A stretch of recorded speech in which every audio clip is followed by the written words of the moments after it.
In today's video, I will walk you through how to manage Shopify inventory for beginners. To begin, make sure you are logged into your Shopify store's admin panel. Once you're inside the dashboard, look at the navigation menu on the left side of the screen.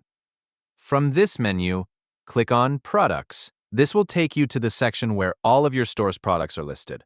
After opening the Products section, look for the Inventory option. Click on Inventory to continue. Once you're on the inventory page, you'll see a list of products that currently have inventory tracking enabled. This page allows you to view and manage stock levels for those products. If no products appear on the inventory page, return to the Products section and review the items in your store. To enable inventory tracking for a product, select the product you want to manage from your product list.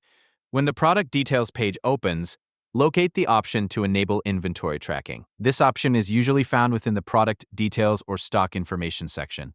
Enable inventory tracking for the product and save the change if required.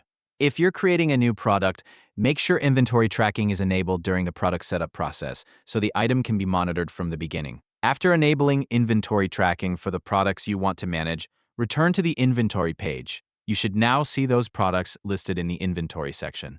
On the inventory page, review the stock information displayed for each product. You'll see inventory values such as available and on hand.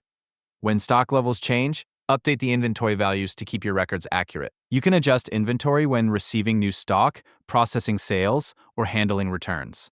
If you need to make changes to multiple products at the same time, select the products you want to update. After selecting them, choose the Bulk Edit option.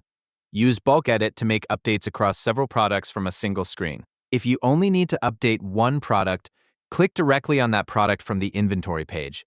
The Product Details page allows you to modify inventory information and other product settings. Make any necessary adjustments and save your changes.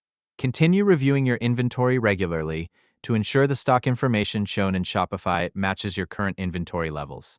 The overall process is simple. Open Products, select Inventory, enable inventory tracking for the products you want to manage, return to the inventory page, update stock levels as needed, and use Bulk Edit whenever you need to make changes to multiple products at once. And that's how to manage inventory in Shopify for beginners. Thank you for watching.